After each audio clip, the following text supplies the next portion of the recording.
welcome to another exciting episode of the Andre The Beast Crayton Show.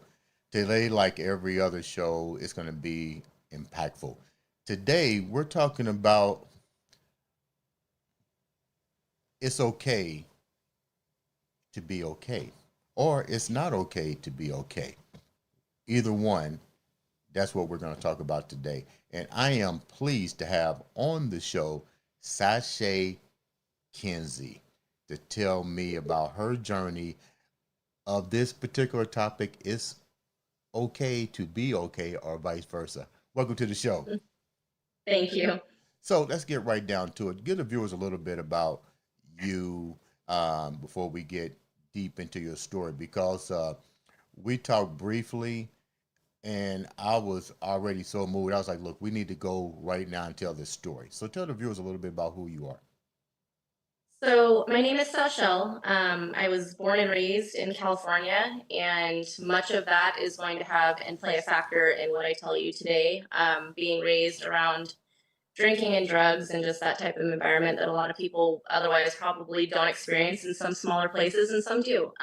But I was raised with a very tumultuous upbringing, and it's shaped me into the woman that I am today. Unfortunately, some of those things that have shaped me are not great, but I'm working on them every day and trying to have resolved trauma instead of continuing on a pattern of unresolved trauma.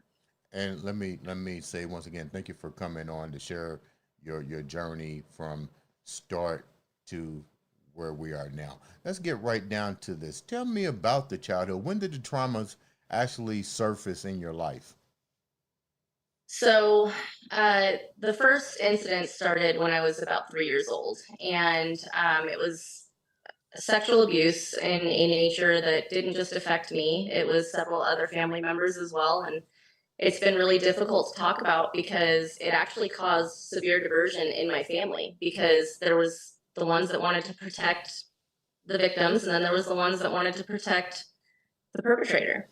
And it caused a severe tear in my family dynamic. So it continued for me though till I was about 7 years old, until I was the whistleblower. Unintentionally, I was a child that didn't know what was happening to me wasn't normal. My mother is the one that stepped up and blew the whistle, and I mean, Did you know the to this day, did you know the perpetrators? yes, they were very close relatives of mine. Unfortunately, I mean, it's immediate family. It was a brother and cousins. So, and it's been again a struggle to discuss, especially publicly. And here I am telling the world I appreciate that, that. and they're, oh, go ahead. I appreciate that. Um, How yeah, there may be repercussions from it, but I'm here because it happened, and people can learn from my strength and hopefully take away something from my story. to make sure that I protect you, Hmm. we don't have to mention the individuals' names. Yeah, Um, absolutely. so that's just to start here. How old were the perpetrators, and how did they coach you into this act of inappropriate behavior? So the first individual is immediate family. He is 6 years older than me, and the first thing that I can remember, and I don't know how much detail I can really get into this, but with you on You can camera, get I don't in. know You how can get much. in as deep as you want to. This is your story. Okay. This is yours. Okay.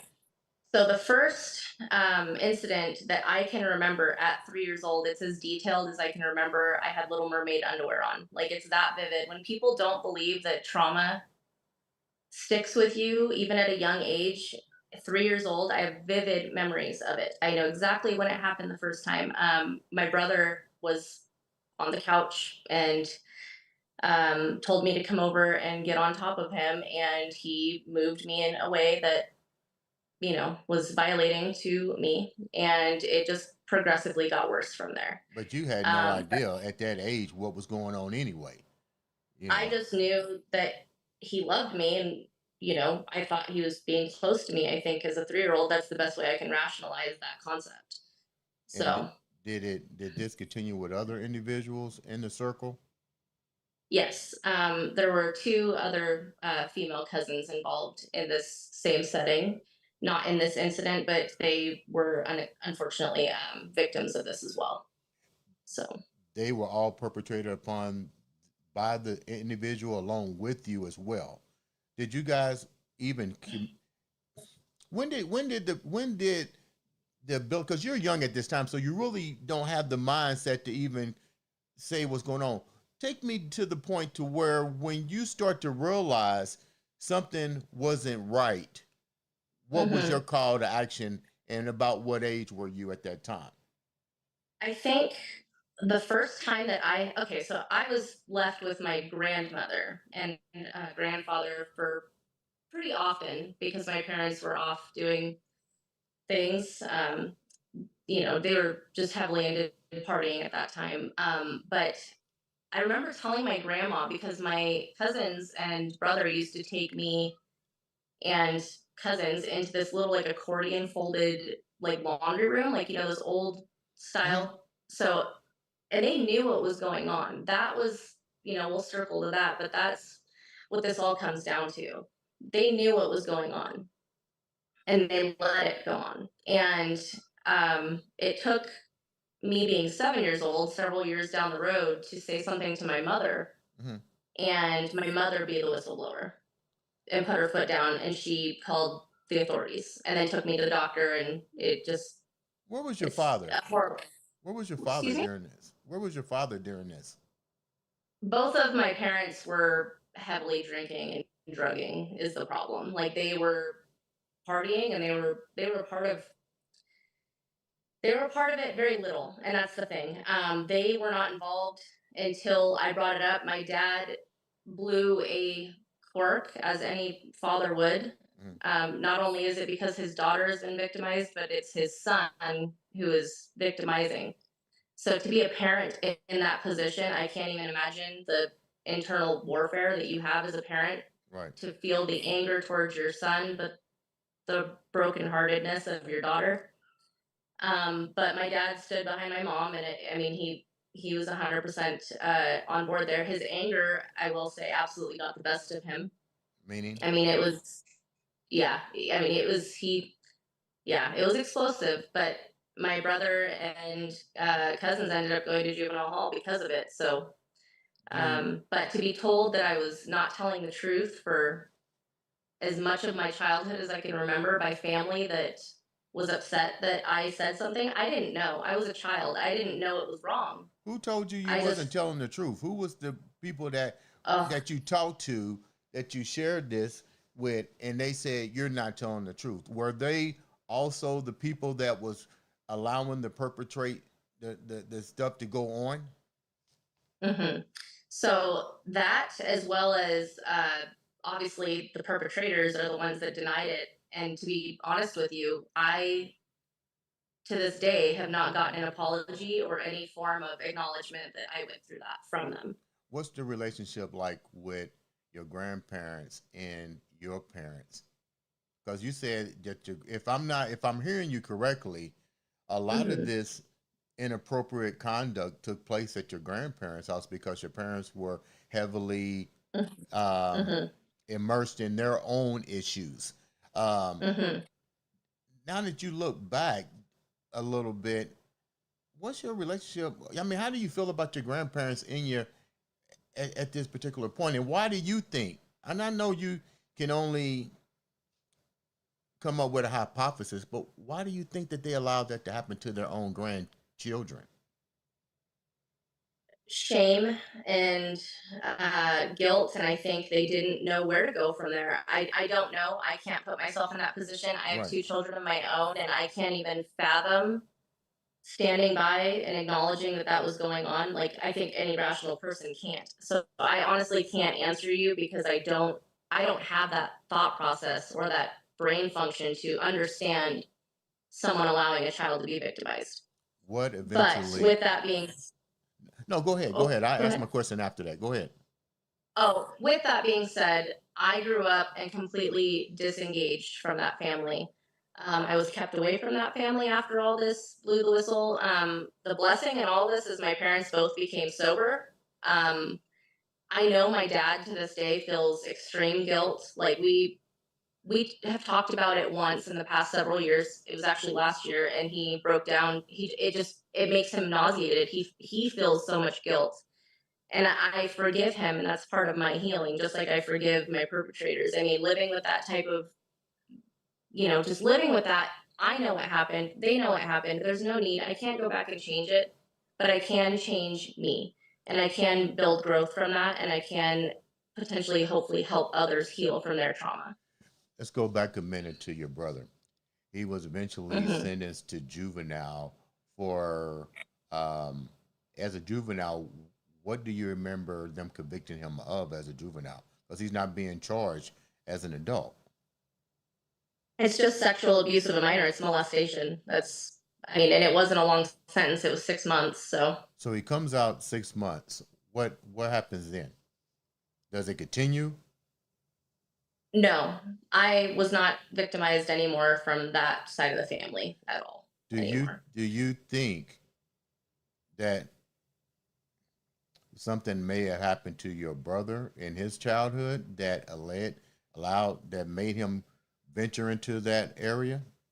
Because the reason why I'm Absolutely. saying that he's several years older than you, 3 years older than you. This stuff is being performed in the safety but unsafe environment of your grandparents. So maybe Hmm. cousins were coming over and was victimizing him as well. Have your brother or your brother talked to your parents and say, "Look, mom, dad, this had happened to me too." So I didn't, not justifying him, but maybe something happened to him that made him go to that route. Because at 6 years old, you don't have that capacity, if that makes any sense. And I'm not a therapist, so I don't know. No. But from me, I just don't see it. And that's just it. So he's 6 years older than me. So in that time frame, I mean, me being 3 to 7, you can figure that.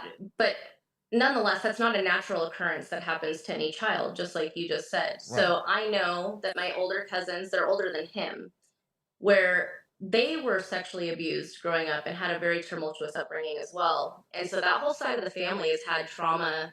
And that's kind of my whole basis with this is I don't want to have unresolved trauma that bleeds on to the next generation. It's just not right. It will continue if something isn't done. What's your So my cousin, oh, go ahead. what's your relationship with your cousins that this trauma also impacted? Because right now, it appears that everybody's outside of yourself is living in what I might call the family closet, the skeleton, the family secrets for shame and stuff, instead of really trying to address the impact that is placed on not just the family in general, but really what is placing on them, and they have to walk around with this.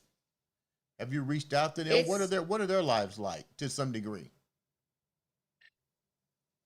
I don't know because I haven't had contact with any of them for over 15 years now. I mean, well over. And I do get curious and check their social media and stuff Mm-hmm. like that, and it's exactly where I expected them to be because of unresolved trauma. So I will say that as gently as possible, but I know that they walk around with immense guilt. You can't walk around with a skeleton like that and not feel guilt. And if you can, that's a whole different monster. That makes you just a monster. But as I said, I've tried. Sorry, alarm's going off. As I have tried to discuss this one time with my brother, um, he to this day calls me a liar to my face. Which any victim who has been in my situation to be just diminished to that and not heard, it's like you're screaming underwater, and it's the most awful feeling. And the biggest thing that I can tell somebody is if someone has ever brought something like this to your attention, whether it's family, friend, don't ever tell them that they're lying or not telling the truth. Like, hear them out, because the amount of pain that is one of the biggest things I think that just will not go away with me, pain wise, Mm-hmm. is being made to feel like I didn't tell the truth when it was proven and it wasn't just me. But that tells me that that is his guilt. When did you start recognizing that it was a problem for you? I had a very promiscuous past starting at about 13. I was drinking. I was trying.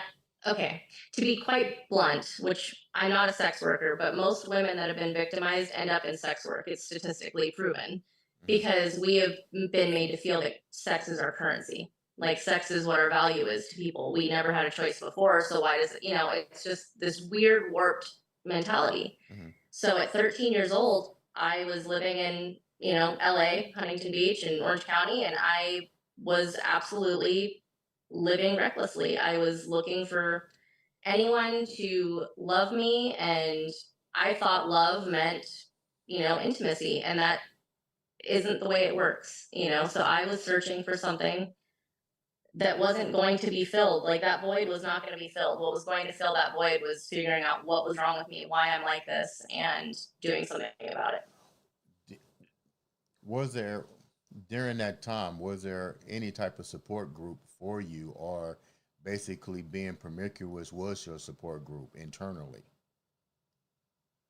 Yeah, like that was the way that I dealt with what I was, but I was blaming myself for what happened. I was diminishing my self-worth down to, well, this is how I get attention, this is how I get love, this is the people that were supposed to protect me and take care of me as male figures didn't. Hmm. So I was constantly searching for that protection figure Did you and have a in the relationship with complete your wrong dad way. at that time? How was the relationship with your dad at this point? Everything is out in the open, blah blah blah blah. What's your relationship with your dad? You move away. Do you have a relationship with your dad at this particular point while you're being promiscuous and trying to find yourself? Yeah. Yes, my dad is hands down still to this day one of my best friends. But as I said earlier, he is kind of like out of sight, out of mind. If he just doesn't talk about it, it didn't happen kind of feeling. Because I think that is his guilt that I know he hasn't been able to deal with. Because as a parent, I can't even imagine how you could deal with that guilt. Like, how do you? Like I don't know. I don't have that answer, but I've tried to talk to him about it, but it breaks him down so horrifically that when I moved down to Southern California, because I was originally in the East Bay, Hmm. um, when I originally was, up there with him, then that was one thing. But when I moved away, it was just I could paint whatever rosy picture I wanted that I was fine and like, not misbehaving and not being promiscuous in any way, shape, or form. And I was all of those things. Your mom, the whistleblower. Hmm. Hmm. You're still trying to deal with the trauma. What's your mom's role in this? Absolutely. Okay. What's your mom's role in it? Well, so And my mother was also molested, ironically, by her grandfather, and I didn't find out about it till later in life. It came about in a very bizarre way. I was having a complete breakdown because my confidence was at zero, and I felt like I was just choosing the wrong dating patterns again. And it's like, what's wrong with me? And then I figured out what was wrong with me, and I was doing the same thing I did when I was a kid. So my mom very much understood what I went through because I come to find out she was victimized by her grandfather as well. So as you can hear, that whole side of her family, this is where I'm going with this. It is a unresolved trauma cycle. If you do not fix it, it's going to snowball and continue, and someone needs to stand up and stop it. But my mother was influential in me feeling like it was okay and that I didn't do anything to deserve it. And she unfortunately severed ties with my brother as well. She hasn't spoke to my brother the exact duration of time that I have. So, when you mention you picked the same type of relationships as your mom, tell the viewers what do you mean by mhm. that with a little bit more clarity, because we know you was So looking for love and for validation, but you still got to pick those kind of people to do that with. What were the kind of people you were actually picking? oh, I was looking for the guys that were completely unemotionally available because in my opinion it was the body, like just being with the person was what I was seeking. That physical intimacy, that physical protection, because that is what happened to me. In a weird way, even though it was a trauma, it's familiar. So I have a saying, it's comfortable in chaos. I was raised in chaos. I was raised in, tumultuous environments. So I sought that environment because that is what's familiar to me. Mm-hmm. When someone brings peace to my life, it makes me feel probably the same way chaos feels to a normal person. Mm-hmm. It makes me feel like I'm not comfortable, like I need to run. So I was seeking the partiers, the emotionally unavailable, the guys that just wanted to use me, like, but it was such a subconscious behavior because deep down I really just wanted love, but I was confusing those types of men with love. You're now a mother. Absolutely. Yeah. What's different? What's different Oh, now? my babies, I hate to call myself a helicopter mom, but my babies are probably more sheltered than most. I still don't feel great about sleepovers. I thoroughly check out friends, fathers, mothers, but to be honest with you, that doesn't always work. Mm-hmm. People put on fantastic masks. I mean, as we see in the news every day, it's very easy to disillusion people as to the type of human that you are. And so as a mother, I mean, I just let my kids know every single day that I am a safe space. I don't care what choice they make. People make mistakes. It is okay not to be okay. It is okay to have off days. It's okay to simply come to your mom, come to your dad, come to any adult figure if you feel like something is wrong. The worst thing I'm going to tell you is no, hey, that's normal, or I'm going to tell you that no, we need to act on this and it's okay. So I create a very safe environment for my children to come to me. I think any parent thinks that. So I haven't been put in a position to actually see if that's been implemented, but that's my goal. On a different part of the subject, you're tatted up like all tomorrow. What's the story behind all these tats? Were they were they part of your treatment? What explain a little bit about these tattoos? So that's actually unrelated. A lot of people think that heavily tattooed people, this stems from mental illness. Maybe subconsciously, this was my therapy at one point, or I didn't like who I was. I can honestly tell you, I don't feel that way, but I do know I try to make myself well informed. And they do say, they do say that women and men that are heavily tattooed or modified in any way, shape, or form like this generally are dealing with some form of trauma. You can look at most heavily tattooed people and see that they have a past. Me personally, I told my parents at a very young age that I was going to be heavily tattooed. I just always knew that this was the style that I wanted. And it's continued into my adult life. Do I regret getting tattooed to the extent that I am? Sometimes. I think every heavily tattooed human does. We look at bare skin and see how beautiful women are in evening gowns with no tattoos. But absolutely, this is who I am, and I can't imagine myself not being this way. But yeah, I think subconsciously, I think there's absolutely a correlation to the way that I look and my past. Before we wrap up, what's the reason for wanting to come out and be transparent? You went through a lot, and I can see it in your eyes that the healing isn't all the way there, but it's coming. But you got a reason for being transparent. Tell the viewers what that is, and your mission for helping other individuals. So my main mission is to just try and help people not feel the way that I have felt most of my life. And unfortunately, we didn't have a platform like we do today with social media to do that back then. But I have a very safe space that I create on my platforms. My DMs are always open. If I'm awake, I generally will answer. I do get quite a bit of messages, but I do everything I can to let you know that it is okay to not be okay. And you are going to be okay. It's just sometimes a day at a time. And sometimes you're going to have some setbacks, and there's going to be things that remind you of your trauma. And it may not even be sexual abuse. It might be verbal abuse. It might be domestic violence. There's going to be traumas. And that is why PTSD is a real thing and needs to be taken seriously. But my biggest goal.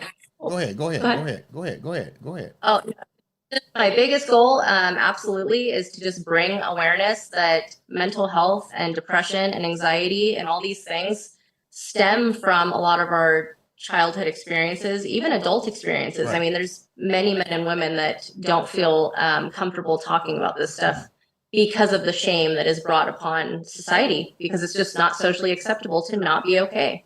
You said that you get a lot of questions and stuff in your inbox.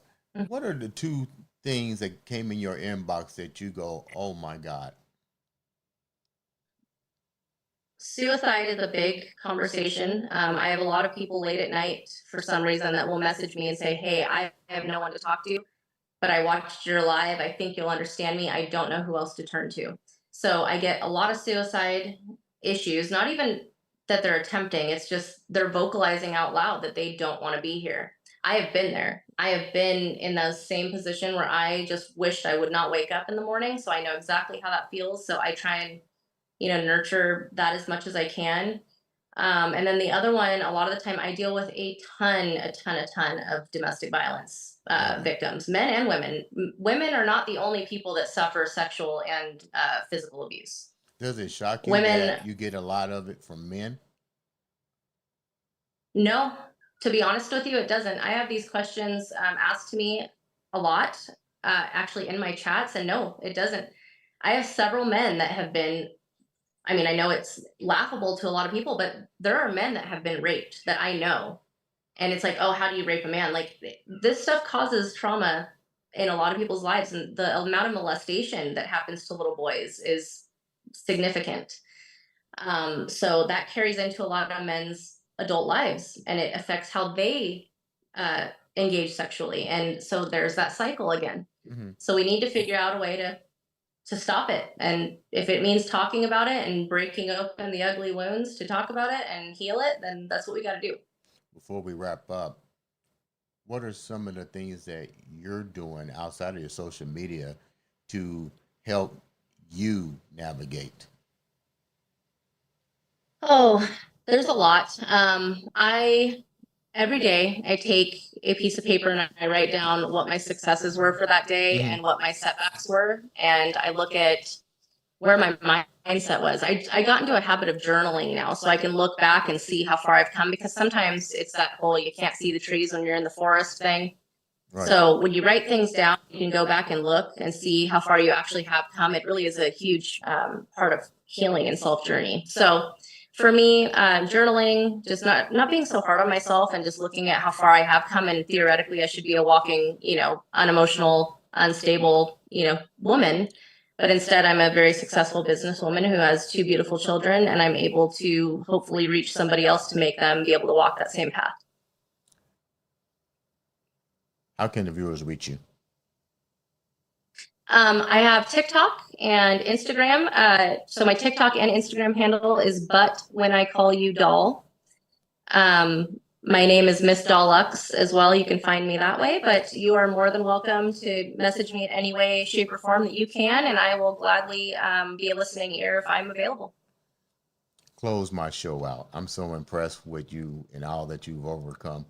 I'm going to give you the honor to closing my show out. Leave them with something inspirational and close the Andre the Beast Crayton show out for me.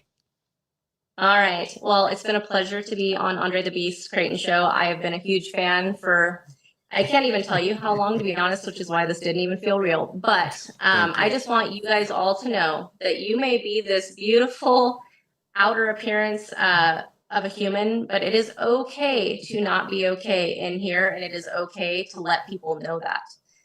One day you will feel the same way about your insides as you do on your outer appearance, and that's what you got to strive for.